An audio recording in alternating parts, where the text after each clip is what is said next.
কে দেয়? মুলবিরাই তাই কবিরাজরা দেয়। মুলবি আছে তো লিখে বলছে না ভয়, তবে সব মুলবির আবার দেয় না, সবাই দেয় না, সব মুলবিরা। আমি একদিন জালসা করতে গেছি, তখন আমার গাড়ি ছিল না, কাঁধে ব্যাগ নিয়ে গোলাপগঞ্জে দাঁড়িয়ে আছে। গোলাপগঞ্জ একটা জায়গা মালদা ডিস্ট্রিক্ট আছে। দাঁড়িয়ে আছে একটা ছেলে 18-22 বছর বয়স, আমাকে দেখে দৌড়তে দৌড়তে চলে এসেছে। বলছে মুফতি সাহেব আপনি তো আব্দুর রহমান বিন দেলাওয়ার? বলে হ্যাঁ। বলছে আপনাকে আমি অনেক দিন থেকে খুঁজছি কিন্তু আপনাকে পাইনি। যখন খুব তেল মারতে লাগলো তখন বুঝলাম এই শালা বেটার মতলব খারাপ। যখন বেশি তেল মারতে তখন বুঝতে পারছি এর মতলব খারাপ। তাই আমি বললাম কি বলছে তাই বল। বলছে মুফতি সাহেব আপনাকে আমি অনেক ভালোবাসি। মানে এত তেল দিতে লাগলো, বুঝতে পারছি যে এর কোনো মতলব আছে আলাদা। তখন আমাকে বলছে মুফতি সাহেব আপনি তাবিজ দিতে জানেন? আমাকে বলছে আপনি তাবিজ দিতে জানেন? আচ্ছা এখন আপনারা কি বলছেন? এখন আমি যদি ছেলেটাকে বলে দেই যে আমি তাবিজ দিতে জানি না, ও শালা গোটা গ্রামে দুর্নাম করবে যে শালা আসামের বক্তা কিচ্ছু জানে না, বলবে না? বলবে কি বলবে না? তো আমি খানিক কৌশল করে বললাম ভাই তাবিজ তো মেলা এরকম আছে, তো তুমি কিসের তাবিজ নিবা? বুঝি এটাও বলতে হবে, না বলে কি করে বুঝবো? তোমার টাকা লাগবে, আমি যদি জমি দিয়ে দিই তাহলে কেমন হবে? বলছি এটা বলতে হবে, না বললে হবে না, বলতে হবে।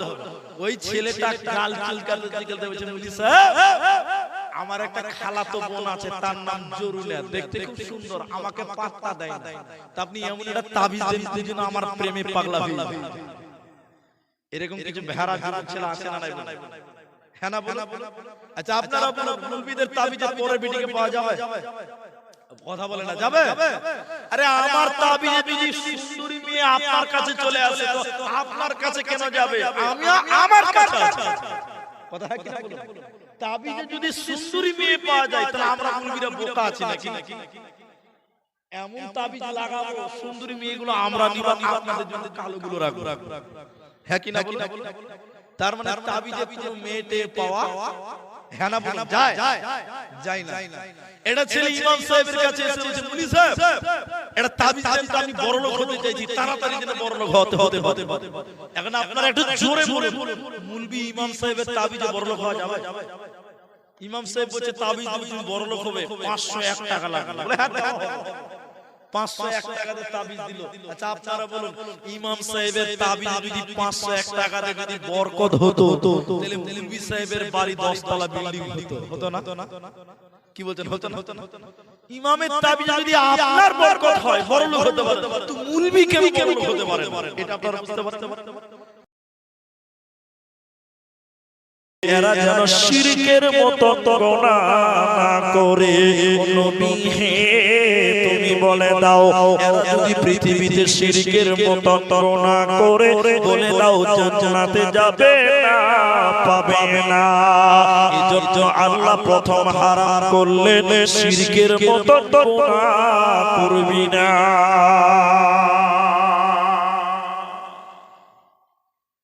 আল্লাহ প্রথম বলছেন শিরকের মতো গুনাহ করবে না। কেন জানেন? শিরকের এমনই একটা পাওয়ার আছে যা অন্য পাপের পাওয়ার না। কেউ যদি শিরকের মতো গুনাহ করে তো আল্লাহ বলছেন তার আমলগুলো সব বরবাদ হয়ে যায়, বাতিল হয়ে যায়, নষ্ট হয়ে যায়। যেমন আপনারা এদিকে তাকান, কিছু জানতে এসেছেন। আল্লাহ তার নবীকে বলছেন, আল্লাহ তার রাসূলকে বলছেন হে নবী লাইন আশরাকতা লা ইয়াহবাতান্না আমালুক। আল্লাহ বলছেন হে মুহাম্মদ আপনিও যদি শিরক করেন, হে নবী আপনার দ্বারাই যদি শিরক হয় লা ইয়াহবাতান্না আমালুক, আমি আল্লাহ আপনার জীবনের আমলকে নষ্ট করে দিব, বরবাদ করে দিব। বলুন নাউজুবিল্লাহ। তাহলে নবী যদি শিরক করে তার আমল যদি বাতিল হয়ে যায়, তাহলে আপনি আর আমি যদি শিরক করি আমাদের ইবাদত টিকবে না নষ্ট হবে? বলুন নষ্ট হয়ে যাবে। তাহলে শিরক এমনই একটা পাপ যেই পাপ করলে নিজের আগেকার সব আমল বরবাদ হয়ে যায়, নষ্ট হয়ে যায়, বিনষ্ট হয়ে যায়। এজন্য আল্লাহ প্রথম বলেন শিরকের মতন গুনাহ করবে না যদি তুমি জান্নাতে যেতে চাও।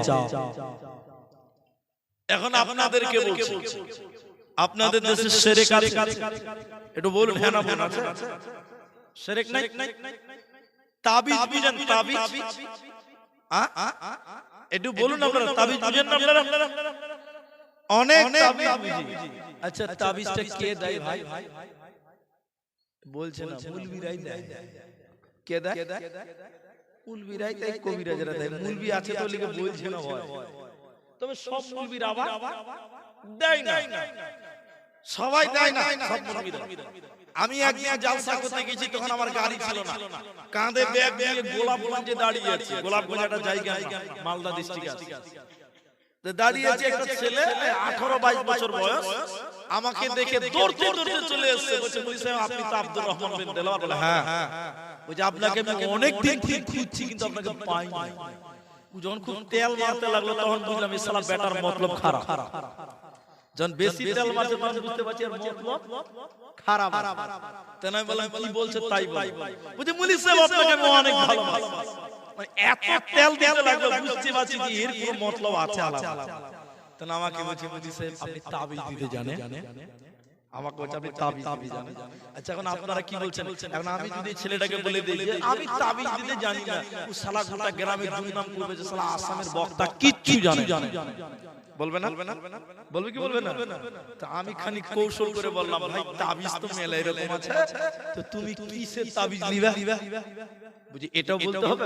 না বলে কি বুঝবো? তোমার টাকা লাগবে, আমি যদি জমি দিয়ে দিলে কেমন হবে? বলছি এটা বলতে হবে না বললে হবে না, বলতে হবে। ওই ছেলেটা গাল চুলকাতে চুলকাতে বলছে মুফতি সাহেব আমার একটা খালাতো বোন আছে, তার নাম জরুনা, দেখতে খুব সুন্দর, আমাকে পাত্তা দেয় না, তা আপনি এমন একটা তাবিজ দেন যেন আমার প্রেমে পাগলা হয়ে যায়। এরকম কিছু ভেড়া ছেলে আছে না নাই? হ্যাঁ না বলো? আচ্ছা আপনারা বলুন মুলবিদের তাবিজের পরে বিটিকে পাওয়া যাবে? কথা বলে না যাবে? আরে আমার তাবিজে যদি সুন্দরী মেয়ে আপনার কাছে চলে আসে তো আপনার কাছে কেন যাবে? আমি আমার কাছে আছে। কথা কি না বলুন? তাবিজে যদি সুন্দরী মেয়ে পাওয়া যায় তাহলে আমরা মুলবিরা বোকা আছি নাকি? এমন তাবিজ লাগাবো সুন্দরী মেয়েগুলো আমরা নিব, আপনাদের জন্য কালোগুলো রাখবো। হ্যাঁ কি না বলুন? তার মানে তাবিজে কোনো মেয়েটে পাওয়া হ্যাঁ না বলুন যায়? যায় না। এটা ছেলে ইমাম সাহেবের কাছে এসে বলছে মুফতি সাহেব এটা তাবিজ দেন তো, আমি বড় লোক হতে চাইছি, তাড়াতাড়ি যেন বড় লোক হতে। এখন আপনারা একটু জোরে বলুন মুলবি ইমাম সাহেবের তাবিজে বড় লোক হওয়া যাবে? ইমাম সাহেব বলছে তাবিজ তুমি বড় লোক হবে 501 টাকা লাগবে। বলে হ্যাঁ 501 টাকাতে তাবিজ দিল। আচ্ছা আপনারা বলুন ইমাম সাহেবের তাবিজ যদি 501 টাকাতে যদি বরকত হতো তাহলে মুলবি সাহেবের বাড়ি 10 তলা বিল্ডিং হতো না? কি বলছেন? হতো না? ইমামের তাবিজ যদি আপনার বরকত হয় বড় লোক হতে পারে, তো মুলবি কেন বড় লোক হতে পারে? এটা আপনারা বুঝতে পারছেন? তার মানে হলো তাবিজে কোনো বরকত টরকত নাই, এইটা এক প্রকার ধোঁকা, এটা এক প্রকার প্রতারণা। নবীজি বললেন শোনো মান আল্লাকা তামিমাতান ফাকাদ আশরাকা, যে ব্যক্তি তাবিজ ঝুলালো মাদুলি ঝুলালো সে শিরকের মতন গুনাহ করলো। আর আমার আল্লাহ বলেন যে ব্যক্তি শিরকের মতন গুনাহ করবে জান্নাতে যাবে না, পাবে না। কোরআনে সূরা মাইদার 72 নম্বর আয়াতটা দেখে নেবেন। আল্লাহ বলেন ইন্নাহু মাইয়ুশরিক বিল্লাহ, আল্লাহ তাবারাকা ওয়া তাআলা বলেন নিশ্চয়ই যারা আমি আল্লাহর সঙ্গে কাউকে অংশীদার করলো, শিরকের মতন গুনাহ যারা করবে রে, আমি আল্লাহ তার জন্য জান্নাত হারাম করে দিলাম। ওই ব্যক্তির জন্য জান্নাত হারাম, জান্নাতে যাবে না, পাবে না। ওয়া মাওয়াহু নার, শিরকের থাকার জায়গার নাম জাহান্নাম। ওয়া মালিল যালিমিনা মিন আনসার, শিরকের জন্য সাহায্যকারী থাকবে না, কেউ সহযোগিতা করবে না। অতএব মুশরিক কোনদিন জান্নাত যাবে না। আল্লাহ প্রথম নাম্বার বলেন হে পৃথিবীর লোক যদি তোমরা জান্নাতে যেতে চাও যদি তোমরা জাহান্নাম থেকে বাঁচতে চাও প্রথম নাম্বার তোমরা শিরকের গুনাহ করবে না নচেতে জান্নাত হবে না পাবি না পাবি না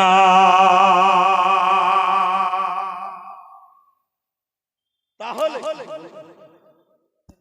যারা খানা খাননি যারা খানা খানি এখন খানার ব্যবস্থা আছে খানা খেলেন আর ভলেন্টারিতে ঘোরাফেরা না করে খানা খেলেন না খানা বন্ধ হয়ে যাবে আমি বলছি যারা দায়িত্বে আছেন ভলান্টিয়ার ডিউটি পালন করেন আর যারা খাননি খেলে আমার কথা শুনুন এখন আপনারা রাগ করবেন না আমার কথা দেন একসঙ্গে বলবেন আমি জিজ্ঞাসা করলে উত্তরটা দিবেন খালেকের কাছে চাওয়ার নাম ইবাদত মাখলুকের কাছে চাওয়ার নাম শিরক আপনারা এবার বলুন খালিকের কাছে চাওয়ার নাম বলেন এরা ইবাদত আর মাখলুকের কাছে চাওয়ার নাম শিরক এখন আপনারা বলুন অনেক লোক মাজারে যে সন্তান চায় আছে না নাই কথা বলুন হ্যাঁ না বলুন আচ্ছা আপনাদেরকে একটা কথা জিজ্ঞাসা করব উত্তর দিলে আপনি বুঝতে পারবেন আমি বোঝাতে পারবো আপনাদের দিকে ছাগলের কটা বাচ্চা হয় একসঙ্গে কটা হয় চারটা হয় না তিনটা চারটা হয় না ছাগলের বাচ্চা আপনারা বলবেন বিড়ালের কটা বাচ্চা হয় একসঙ্গে বিড়াল পাঁচটা হয় না চারটা পাঁচটা হয় না আভাই কুকুরের কটা হয় চারটা পাঁচটা কুকুর হয় 1 2 12টা বাচ্চা হয় কুকুরের কটা হয় বলা মানুষের কটা হয় একটা দুটো তিনটাও হয় জি তিনটা আমি দেখেছি তিনটা আমি দেখেছি জি তিনটা আমি নিজে দেখেছি আমার এলাকাতে আছে তাহলে আপনারা এবার এদিকে দেখেন মানুষ সর্বোচ্চ তিনটা কিন্তু তিনটা সবাই পায় না একটা দাম পায় হ্যাঁ কি না বলুন ঠিক বললাম না ছাগল চারটা পেল তিনটা পেল বিড়াল পাঁচটা পেল কুকুর আটটা দশটা পেল এবার আপনারা বলুন কোনদিন কোন ছাগলকে দেখেছেন মাজারে যে বলেছে বাবা আমার বাচ্চা হচ্ছে না তুমি একটা বাচ্চা দাও ছাগলকে মাজারে দেখেছেন হ্যাঁ না আপনারা দেখেছেন ছাগল মাজারে দেখেছেন যে বাবা আমার বাচ্চা হচ্ছে না তুমি একটা বাচ্চা দাও দেখেছেন বিড়াল কোনদিন মাজারে যায় বলুন একটু বলুন যে বাবা বাচ্চা হচ্ছে না একটা বাচ্চা দাও বলবে কোনদিন যাবে না কুকুরের একটা দশটা বাচ্চা হয় কোনদিন মাজারে গিয়ে বলে না বাবা বাচ্চা হয় না বাচ্চা দাও কুকুর কোনদিন মাজারে যায় একটু বলুন যাই না কিন্তু সৃষ্টির সেরা হযরত ইনসান